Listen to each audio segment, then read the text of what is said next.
자, 우리 앞뒤 좌우 한번 돌아보시면서 인사합니다. 사랑합니다. 축복합니다. 우리 한번 인사합니다. 예수님의 이름으로 여러분을 사랑하고 축복합니다. 우리는 지난주 예수님께서 친히 제자들의 발을 씻겨주신 세족식이 갖는 영적 의미에 대해 살펴보았습니다. 세족식, 예수님께서 무엇으로 제자들의 발을 씻기셨습니까? 당연히 물입니다. 그런데 물은 물인데 요한복음에 물이 갖는 영적인 의미가 뭐라고 했습니까? 첫째는 말씀이요, 둘째는 성령이라고 했습니다. 다시 말해 물과 성령으로 제자들의 발을 씻겼다는 말입니다. 물론 이것은 단순히 발에 때를 벗겼다는 이런 말이 아니라 죄를 씻었다는 의미인 것이고요. 그러면서 제자들에게 하신 말씀이 무엇입니까? 내가 너희에게 행한 것 같이 너희도 행하게 하려 본을 보였노라. 무슨 말이죠? 너희도 그렇게 하라는 말입니다. 요한일서 5장 16절입니다. 누구든지 형제가 사망에 이르지 아니하는 죄 범하는 것을 보거든 구하라. 그리하면 사망에 이르지 아니하는 범죄자들을 위하여 그에게 생명을 주시리라. 사망에 이르는 죄가 있으니 이에 관하여 나는 구하라지 않노라. 한 군데 더 봅니다. 야고보서 5장 19절 20절입니다. 네, 형제들아, 너희 중에 미혹되어 진리를 떠난 자를 누가 돌아서게 하면 너희가 할 것은 죄인을 미혹된 길에서 돌아서게 하는 자가 그의 영혼을 사망에서 구원할 것이며 허다한 죄를 덮을 것임이라. 저는 우리 식구들이 말씀과 성령으로 충만해서 우리 속에 물이 있어서 서로의 발을 씻어줄 수 있기를 축복합니다. 먼지 구덩이로 떠밀거나 내가 그런 더미에 있다고 거기로 끌어들이지 마시고요. 그런데 지난주에 빼먹고 지나간 부분이 있는데 예수님께서 제자들의 발을 씻기는 모습을 한 번 더 볼까요? 13장 4절에서 6절입니다. 저녁 잡수시던 자리에서 일어나 겉옷을 벗고 수건을 가져다가 허리에 두르시고 이에 대야에 물을 떠서 제자들의 발을 씻으시고 그 두르신 수건으로 닦기를 시작하여 시몬 베드로에게 이르시니 베드로가 이르되 주여 주께서 내 발을 씻으시나이까. 어떻게 발을 씻깁니까? 예수님이 제자들의 발을 어떻게 씻기죠? 한마디로 하면 말없이. 한번 따라해 볼까요? 말없이. 좀 이 감정 좀 살릴 수 없죠. 한 번 더 따라합니다. 말없이. 여러분, 예수님께서 누구의 발부터 씻겼을 것 같습니까? 여러분 같으면 12제자가 있는데 누구의 발부터 씻기겠어요? 저 같으면 더러운 발부터 씻길 겁니다. 그래야 발 씻기는데 냄새가 덜 날 것 아닙니까? 제 생각에 예수님도 분명 그랬을 것 같습니다. 죄가 제일 많은 사람부터 말이지. 누구의 발이겠습니까? 죄가 제일 많은 발, 가롯 유다의 발. 그 다음은요, 그것은 정확하게 알 수 없지만 분명한 사실은 요한과 베드로 그리고 야고보 이 셋은 제일 마지막에 씻겼을 겁니다. 왜냐하면 이들은 12제자 중에서도 수제자들이었으니까요. 시몬 베드로에게 이르시니 무슨 말입니까? 제자들의 발을 거의 다 씻기고 탑3 중 하나인 베드로에게 결국 이르렀다는 말입니다. 그때까지 예수님도 그리고 제자들도 말 한마디 없었다는 사실입니다. 발가락에 때 좀 봐. 야, 너 발에 무좀 있네? 야, 너 발이 그게 뭐냐? 이러지 않았다는 말입니다. 발을 씻길 때는 말없이 벌거벗은 아버지의 하체를 말없이 덮어준 샘과 야베처럼 말이지. 아멘. 아멘. 오늘 본문에는 예수님을 판 두 제자의 이야기가 소개되고 있습니다. 바로 가룟 유다와 베드로입니다.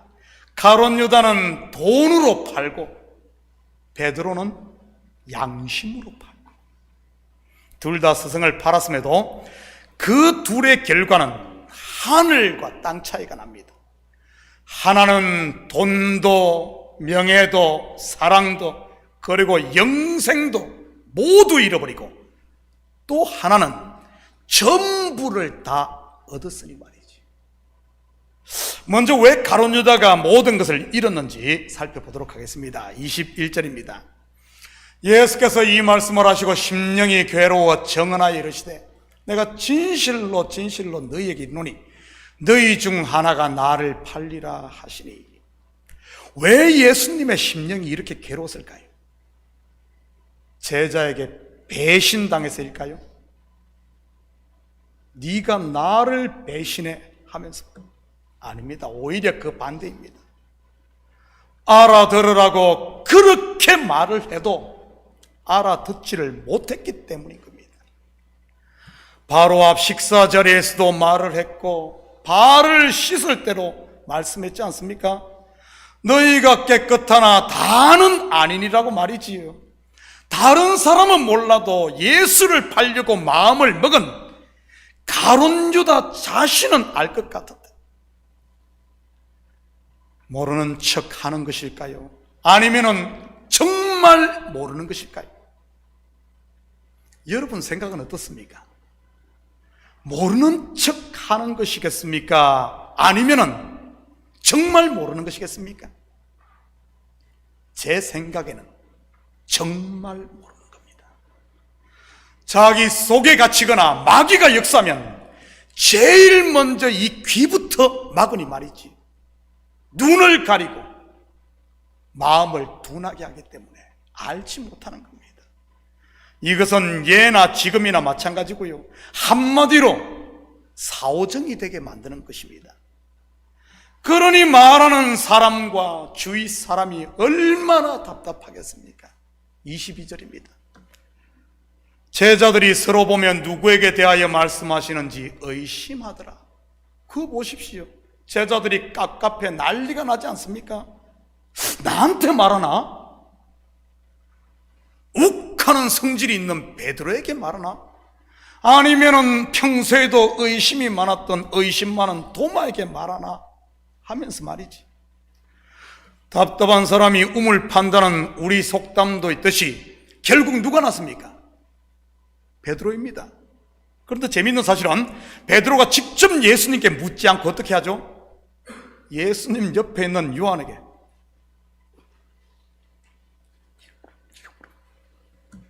요한에게 손치자면 네가 물어봐. 왜 베드로가 평소 때는 나서서 앞장서서 했던 베드로가 왜 요때는 네가 라고 이랬을까요? 왜 그랬을 것 같습니까? 거리가 멀어서일까요? 아마 그건 아닌 것 같아요. 저도 목회를 하면서 비슷한 경험들을 합니다. 성도들 가운데 어떤 궁금증이 있을 때 그냥 저에게 와서 물어보면 되는데 꼭 빙 둘러서 이렇게 하시는 분들, 보통은 어떻게 하죠? 보통 어떻게 해요, 여러분? 경험들이 있을 텐데 사모한테 말을 슬쩍 흘리죠. 저도 압니다. 담임 목사에게 직접 묻는다는 것이 얼마나 부담스럽다는 것 말이지요. 그러면 적어도 부교육자들이나 장로님들 또는 목장 리더들을 통해 말하면 되는 겁니다. 그런데 그렇게 안 하고 아예 한 다리가 아니라 3다리, 4다리 건너서 이야기하면 어떻게 되겠습니까? 그것 제 귀에 들어오는데 6개월 이상 걸리지 않겠어요? 우리 식구들은 얼마나 또 입이 무거운지 그렇게 말하면 한 3년이나 5년 후에 제 귀에 들어옵니다. 그러니 오해가 쌓이고 속에서 캐캐묵어 썩어 비틀어지고 마는 것이지. 누가 주로 이렇게 합니까? 좀 마음에 좀 거시기가 있는 사람들 아니에요. 지금 베드로도 좀 마음에 예수님께 이 거시기가 있었던 것 같아요. 지금까지 일만 있으면 제일 먼저 나섰던 베드로가 그러지를 못하는 것을 보면 말이죠, 뭔가 찔리는 구석이 있었던 것이지. 그러니 직접 못 물어보고 요한에게 대신 물어보라고 이랬던 겁니다. 혹시 물어봤다가 예수님 베드로 속을 훤히 들여다보고 야 이놈아 네가 팔놈이다 이러면 어떡할까? 아니나 다를까 베드로가 그러잖아요. 모른다고 3번 부인하고 팔아버리잖아요. 요한은 속에 그런 것이 없었던 것 같습니다. 그러니 시킨 대로 아무 생각 없이 그냥 물어봅니다. 예수님 누가 팔아요? 예수님의 대답이 뭐죠? 내가 떡 1조각을 적셔다 주는 자가 크니라. 그리고 누구에게 줍니까? 가룟 유다. 27절입니다. 조각을 받은 후 곧 사탄이 그 속에 들어간지라. 이에 예수께서 유다에게 이르시되 네가 하는 일을 속히 하라 하시니 조각을 받은 후, 여러분 떡에 포도주를 적신 조각, 우리 다음 주면 성만찬인데 떡과 포도주가 상징하는 게 뭐죠? 생명의 말씀인 겁니다. 다시 말해 생명의 말씀을 듣고도 받고도 이 가룟 유다는 마음을 더욱 완악하게 했다는 말입니다. 가룟 유다만 그랬을까요? 아닙니다. 출애굽기에 보면 애굽의 왕 바로도 그랬습니다. 모세의 입을 통해 전해진 하나님의 말씀에 대해 말이지요. 이스라엘의 일대 왕인 사울도 마찬가지였습니다. 사무엘 선지자를 통해 전해진 하나님의 말씀을 듣고도 더 마음을 완악해 했던 것 말입니다. 복음서에 나오는 바리새인들과 서기관들 그리고 종교 지도자들도 똑같고요. 예수님의 말씀을 들으면 들을수록 그들의 마음은 점점 더 굳어지고 완악해져 갔던 것이죠. 한마디로 하면 이들 모두가 오늘 본문의 가롯 유다과인 것이고요. 그러자 어떻게 됩니까? 완악한 그 마음속에 사단이 휙 들어가 버립니다. 여러분, 마귀가 어떻게 한 사람의 이 인격을 장악하는지 볼까요? 요한복음 13장 2절입니다. 마귀가 벌써 시몬의 아들 가룟 유다의 마음에 예수를 팔려는 생각을 넣었더라. 한 군데 더 봅니다. 야고보서 1장 14절 15절입니다. 오직 각 사람이 시험을 받는 것은 자기 욕심에 끌려 미혹됨이니 욕심이 잉태한 적 죄를 낳고 죄가 장성한 적 사망을 낳느니라. 마귀의 밥이 되는 첫 단추가 무엇입니까? 바로 내 속에 있는 욕심인 것입니다. 여러분, 세상에 욕심 없는 사람 있어요? 다 있을 겁니다. 그런데 이 욕심을 계속 품고 묵상하고 되씹고 있으면 어떻게 되는 줄 압니까? 마치 하와가 그랬던 것처럼 말입니다. 먹음직도 하고 보암직도 하고 지혜롭게 할 만큼 탐스럽기도 한 이 선악과 주의를 빙빙 돌며 노래를 부르고 다니면 말이지요. 야고보 사도의 말로 하면 욕심이 이 속에 잉태가 되어버립니다. 마귀가 그런 잉태된 욕심에 가라지를 착 생각을 뿌리게 되는 것이지. 하와에게도 헷갈리제이션 생기는 의심의 이 씨앗을, 의심의 거짓말을 툭 던지지 않습니까? 참으로 너희에게 동산 모든 나무의 열매를 먹지 말라 하시더냐 하면서 말했지. 그러자 하와가 무엇에 꼽힙니까? 참으로 하니까 뭐 더 진짜같이 보이잖아요. 참으로. 사단이 뿌린 가라지 곧 생각에 이 하와가 딱 사로잡히게 되는 겁니다. 그러다가 결국엔 어떻게 됩니까? 사단이 그 속에 슉 들어와 그 인격을 장악해버리고 손을 내밀어 선악과를 따먹게 되지. 그렇다면 어떻게 이 욕심이 마음에 깊이 뿌리 내리지 못하게 우리에게 다 욕심은 있지만은 이것이 뿌리 내리지 못하게 할 수 있을까요? 이 단계에서 제거를 해버려야 된대요. 이거 묵상하고 다니면은 결국에는 사단이 생각을 집어넣고 결국에는 사로잡히게 되니 말입니다. 빌립보 4장 4절에서 7절입니다. 주 안에서 항상 기뻐라. 내가 다시 말하노니 기뻐라. 너희 관용을 모든 사람에게 알게 하라. 주께서 가까우시리라. 아무것도 염려하지 말고 다만 모든 일에 기도와 간구로 너희 구할 것을 감사함으로 하나님께 아뢰라. 그리하면 모든 지각에 뛰어난 하나님의 평강이 그리스도 예수 안에서 너희 마음과 무엇을? 생각을 지키시리라. 우리 마음과 생각의 방호벽이 다 쳐진다는 말입니다. 사단이 생각을 집어넣지 못하게 벽이 생긴다는 말이지. 어떻게 할 때? 첫째는 우리 속에 기쁨으로 채울 때, 둘째는 넓은 마음을 가질 때, 셋째는 염려 대신 기도 생활을 할 때, 넷째는 감사할 때.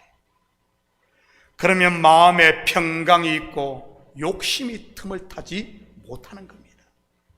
하나님께서 그 마음을 지키고 계신 말이죠. 그렇다면 반대로 어떤 마음의 밭에 욕심이라는 씨가 잘 자라고 사단이 나중에 생각을 집어넣겠습니까? 첫째는 기쁨 대신 이 짜증 충만한 마음, 둘째는 마음 속이 밴댕이 같은 속, 옹졸한 마음. 셋째는 마음은 원이로 돼 이 행동이 움직여지지 않는 육신이 약한 이런 마음. 넷째는 감사 대신 불평과 불만이 충만한 투덜이의 마음. 이런 것 마음에 다 담아두고 있으면 마귀가 귀신처럼 알고 친구하자고 찾아오는 겁니다. 찾아오는 거예요. 마귀도 자기 발뻗을 자리를 보고 뻗지. 은혜 충만, 감사 충만, 기쁨 충만, 이런 데 왔다가는 한 길로 왔다가 7길로 도망가게 되는 것이지. 28절입니다. 이 말씀을 무슨 뜻으로 하셨는지 그 앉은 자 중에 아는 자가 없고, 우리는 다 아는데 왜 이 제자들은 모를까요? 우리는 다 아는데 말입니다. 왜 제자들은 모를까요? 거기엔 두 가지 이유가 있어요. 첫째는 유대의 관습 때문입니다. 당시 유대인들은 잔치를 베푼 집 주인이나 아니면은 가장 가까운 사람에게 이 떡을 떼어서 제일 먼저 건넵니다. 지금 누구에게 이 떡을 건넸습니까? 가룟 유다입니다. 아마 제자들은 당시 관습에 젖어 있기 때문에 예수님께서 가룟 유다를 가장 신뢰했다고 생각했을 겁니다. 왜냐하면 가룟 유다는 12 제자 중 재정을 맡고 있었으니까요. 동께 말입니다. 둘째는 예수님께서 의도적으로 제자들이 모르게 한 것 같습니다. 왜냐하면 이것은 오직 가룟 유다만 아는 방식으로 말한 것 같아요. 왜 그랬겠습니까? 이 가룟 유다가 돌아올 수 있는 여지를 남겨놓은 것이지. 나중에 다 들통나면 창피해서 못 돌아오는 그런 일이 없도록 제자들은 모르게 가룟 유다와 예수님만 아는 방식으로 했던 것 같습니다. 30절입니다. 유다가 그 조각을 받고 곧 나가니 밤이더라. 무슨 말이죠? 영적으로 보면 그가 속한 곳이 밤이었다는 말입니다. 창세기 보면은 저녁이 되며 아침이 되니, 다시 말해 그는 여전히 저녁, 곧 율법의 저주 아래 있었다는 말입니다. 그에 비해 자기만 살겠다고 예수를 3번씩이나 부인하며 이 양심을 팔아버린 베드로는요, 우리 38절 한번 볼까요? 예수께서 대답하시되 네가 나를 위하여 내 목숨을 버리겠느냐? 내가 진실로 내게 이르노니 닭 울기 전에 내가 3번 나를 부인하리라. 여러분, 닭이 언제 울죠? 닭이 언제 울어요? 요즘 닭들은 밤낮 없이 울어댑니다. 뭐 그냥 지 울고 싶을 때 아무데나. 왠 줄 알아요? 빨리 키워서 팔려고 24시간 불을 켜놓으니 밤낮 구분을 못해서 말입니다. 그런데 제가 자랄 때 시골 닭들 어떤 줄 알아요? 이 머리에 알람을 맞춰놨는지는 모르겠지만은 동이 틀 때쯤 되면은, 새벽이면은 어김없이 웁니다. 어김없이. 다 굴기 전에 내가 3번 나를 부인하리라. 이것을 원어로 보면 네가 나를 3번 부인하기 전에는 결코 닭이 울지 아니하리라, 이런 의미입니다. 무슨 말이에요? 베드로가 반드시 예수를 부인해야만 닭이 울고 아침이 온다는 말입니다. 머리가 갑자기 헷갈리죠? 베드로가 부인하지 않으면 아침이 안 오는 거예요. 자, 요 부분이 갖는 의미가 뭔가는 좀 이따 살펴보도록 합니다. 그가 예수님을 부인함과 동시에 여러분 무엇이 오죠? 어두운 밤이 지나고 찬란한 밝은 빛의 아침이 옵니다. 다시 말해, 그는 어디에 속했다는 말입니까? 저녁이 되며 아침이 되니 바로 아침 낮에 속했다는 말입니다. 은혜 아래 있었다는 말이지. 그렇다면 어떻게 베드로가 넘어져도 밤으로 넘어지지 않고 이 낮으로 넘어질 수 있는지 볼까요? 누가복음 5장 18절에서 11절입니다. 우리 한 절씩 나눠서 교독합니다. 시몬 베드로가 이를 보고 예수의 무릎 아래에 엎드려 이르되 주여 나를 떠나소서 나는 죄인으로소이다 하니,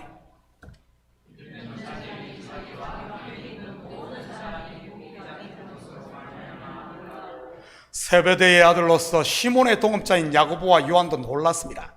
예수께서 시몬에게 이르시되 무서워하지 말라, 이제후로는 네가 사람을 취하리라 하시니,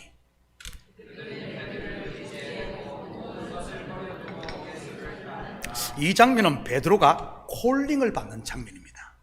사도 바울로 말한다면 다메섹 도상이었던 것이고요, 구약의 야고보로 말한다면 그의 환도뼈가 위골되고 새 이름 이스라엘을 받는 야복 강가였던 것입니다.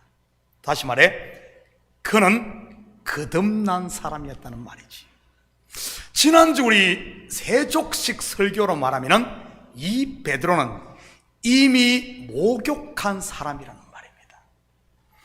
자기가 죄인임을 알았기에 오직 예수께 올인한 사람 말이지. 그런 베드로에게 예수님은 어떤 분이었을까요? 본문 37절 볼까요? 베드로가 이르되 주여 내가 지금은 어찌하여 따라갈 수 없나이까? 주를 위하여 내 목숨을 버리겠나이다. 베드로에게 예수님은 어떤 분이죠? 주여. 못 알아듣나? 영어로 할게. 덜로. 이건 더 어렵죠. 발음이 시원찮으니까. 베드로에게 예수님은 주였습니다. 당시 사회에서 종은 주인의 소유였고요, 자기의 권리라고는 단 1도 없는 100% 주인의 그 말이지. 심지어 자기 생명까지도 주인의 소유였습니다. 우리는 이러한 사실을 베드로의 콜링 장면에서 확인할 수 있습니다. 모든 것을 버려두고 예수를 따르니라. 무슨 말입니까? 앞으로는 자기에는 아무것도 없고 예수님이 자기의 전부라는 말이지. 그에 비해 가룟유다는 어땠습니까? 아예 그에 대한 부르심, 콜링의 장면이 사복음서 어디를 뒤져봐도 나오지를 않습니다.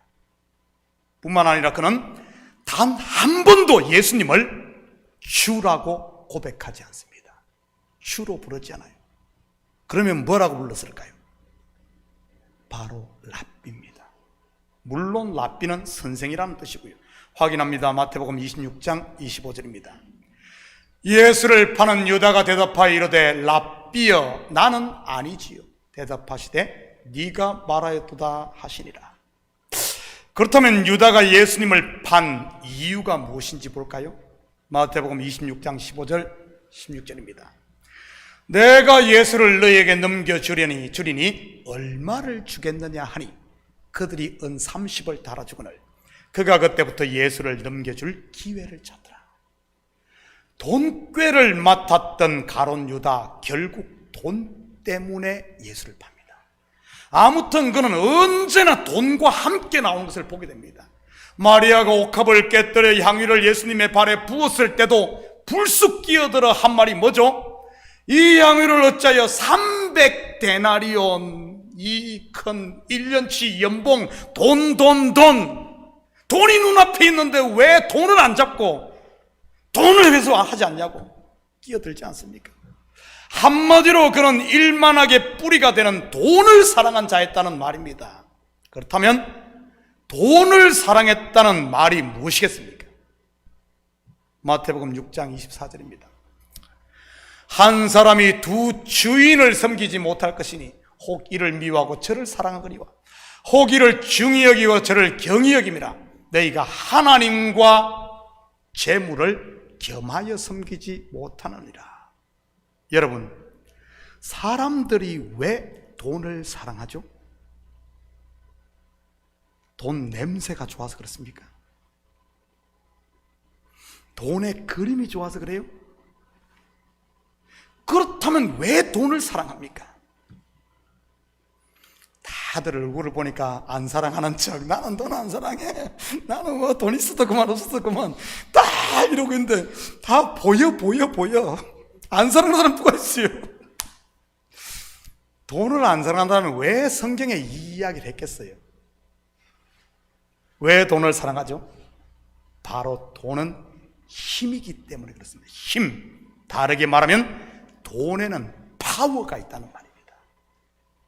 요즘 돈이면 안 되는 것이 거의 없지 않습니까? 돈이 곧 전능인 겁니다. 전능. 돈을 사랑한다는 말은 내가 전능자, 내가 그 힘, 내가 그 권세, 내가 그 파워를 갖고 싶다는 그런 의미로 나를 사랑한다는 말입니다. 다르게 말하면 내가 하나님처럼 되려고 한다는 말인 겁니다.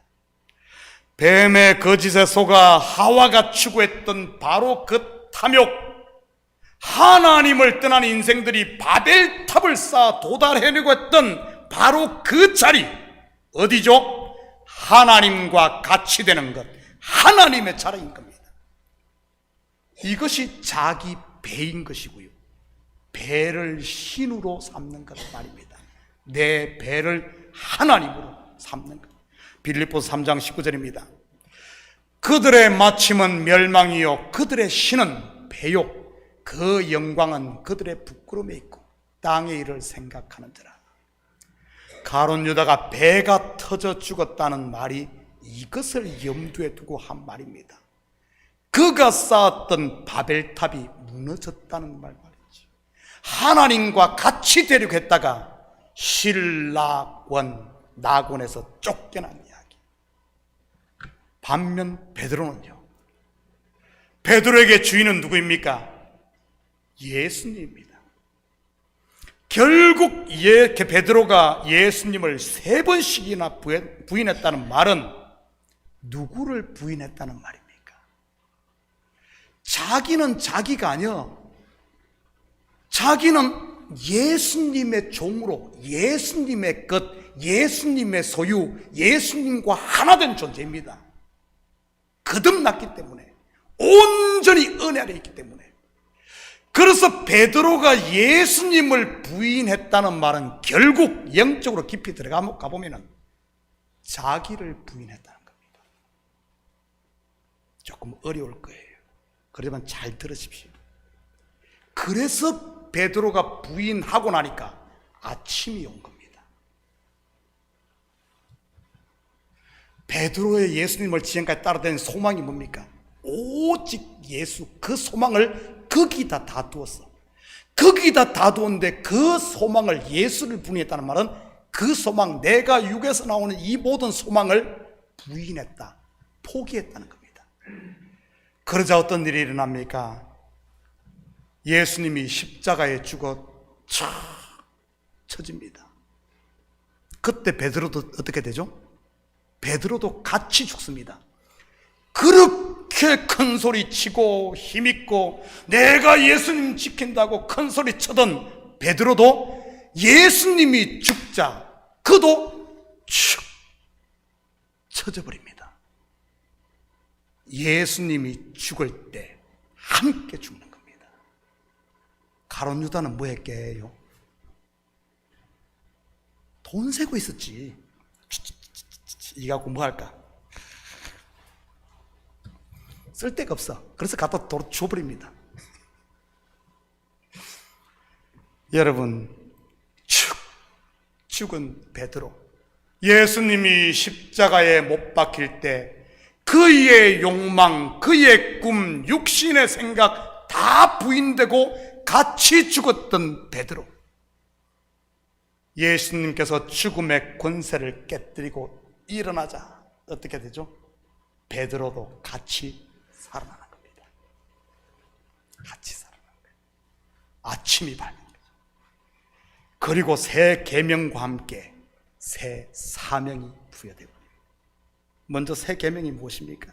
34절 35절입니다. 새 계명을 너희에게 주노니 서로 사랑하라. 내가 너희를 사랑한 것 같이 너희도 서로 사랑하라. 너희가 서로 사랑하면 이로써 모든 사람이 너희가 내 제자인 줄 알리라. 뭐죠? 새 계명 뭐죠? 서로 사랑하라. 그런데 어떻게 사랑하라고 했습니까? 내가 너희를 사랑한 것 같이. 예수님께서 우리를 어떻게 사랑하셨습니까? 자기를 내어 줌으로. 다르게 말하면 자기를 부인함으로. 성경에서 사랑장으로 불리는 곳이 고린도전서 13장입니다. 거기서 사랑을 어떻게 정의하고 있습니까? 방언을 말하고 달콤한 천사의 말을 하는 게 사랑인가요? No. 예언을 하고 모든 비밀을 알고 산을 옮길 만한 믿음이 있는 게 사랑입니까? No. 모든 것으로 구제하고 내 몸을 불살라 내주는 게 사랑인가요? No. 그렇다면 무엇이 사랑입니까? 고린도전서 13장 4절에서 7절입니다. 사랑은 오래 참고 사랑은 온유하며 시기하지 아니하며 사랑은 자랑하지 아니하며 교만하지 아니하며. 하고 싶은 거 다 못하게 하네요. 무례히 행하지 아니하며. 갑질 좀 하고 싶은데 못하게 하네요.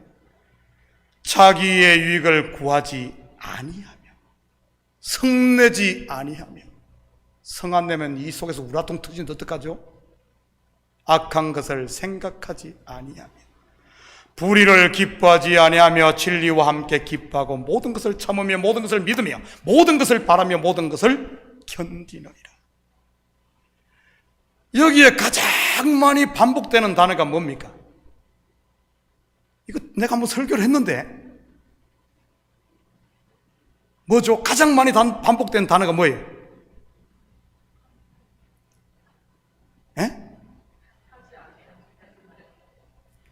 딱 한 단어로 하면 아니하며. 사랑은 결국 뭐라는 겁니까? 아니하며, 즉 자기를 부인하는 것이라는 겁니다. 그게 사랑이에요. 예수님이 우리에게 보여준 사랑이 나를 부인하는 것. 왜냐하면 그렇다면 여러분 보십시오. 자기를 부인하는 이 부인의 핵심은 뭐겠어요? 내가 하고 싶은 말 다 하지 않는 겁니다. 사랑은 거기서 출발해요. 왜냐하면 자기 곧 나라는 존재는 전부 이 속에 있는 것들이 어디를 통해 나오죠? 입으로 나오기 때문에. 여러분, 누가 말을 많이 합니까? 선생입니다. 야고보서 3장 1절입니다. 내 형제들아, 너희는 선생된 우리가. 여러분, 우리를 뭐라 그래요? 선생이라 그럽니다. 왜 그러죠? 여러분은 세상이 보지 못하는 것들을 보고 세상이 알지 못하는 것들을 알고 하나님으로부터 지혜를 받고, 세상이 여기라면 여러분은 세상 위를 나는, 세상 사람들이 땅에 산다면 여러분은 땅 위 하늘을 걷는, 스타워즈에 나오는 스카이워커, 하늘을 걷는 자들. 우리는 누구나 알 것 없이 예수 믿는 사람들은 선생이란 사실입니다. 선생된 우리가 더 심판받을 줄 알고 선생이 많이 되지 말라. 여러분, 그러면 뭐가 되라는 말입니까? 쉐마 이스라엘, 들으라 이스라엘아. 듣는 자 누구죠? 제자입니다. 너희가 서로 사랑하면, 즉 선생이 되지 않고 나를 부인하고 내려놓고 내 속에서 하고 싶은 말 다 하지 않고 내려놓으면 그게 바로 제자가 된다는 말입니다. 제자가 되는 사람만이 말씀이 귀에 들리고 성령의 인도를 받을 수 있는 것이고, 그럴 때 비로소 모든 사람들이 우리가 바로 예수님의 제자요 그리스도의 정인임을 알게 된다는 말입니다. 사랑하는 성도 여러분, 여기에 있는 저와 여러분은 예수 그리스도의 제자로 부름받은 다 사명자임을 잊지 마시고 서로 사랑함으로 하나님의 사랑을 가정과 이웃과 그리고 삶의 영역에 실천하며 사는 이런 복된 한 주 되기를 예수님의 이름으로 축복합니다. 같이 기도하십시다. 사랑의 아버지 하나님, 참으로 감사를 드립니다. 우리가 아직 죄인 되었을 때 우리를 불러 그 아들의 피로 정결케 하시고 우리를 목욕시키신 하나님, 아버지 하나님, 때로는 우리가 연약하게 넘어질 때도 있습니다. 그럴 때마다 주님 앞에 엎드리고 우리의 발을 씻고 또 형제의 발을 씻는 저희들 되게 하시고, 아버지 하나님, 우리는 빛의 자녀로서 이제는 어둠으로 돌아가는 것이 아니라 빛 가운데 가게 하시고, 내가 가진 욕망, 내 소망, 내 꿈, 내 비전은 감히 이제 십자가에 못 박고 아버지 하나님, 다시 살아난 주님, 그 주님과 함께 부활의 새 아침을 맞고 이제는 새 삶을 사는, 서로 사랑하는, 그래야 우리가 가정에서 삶의 영역에서 그리스도의 제자로 드러나는 저희들 되게 도와주시옵소서. 감사드리며 예수님의 이름으로 기도드립니다. 아멘. 자, 우리 다 같이 자리에서 일어납니다. 찬송 428장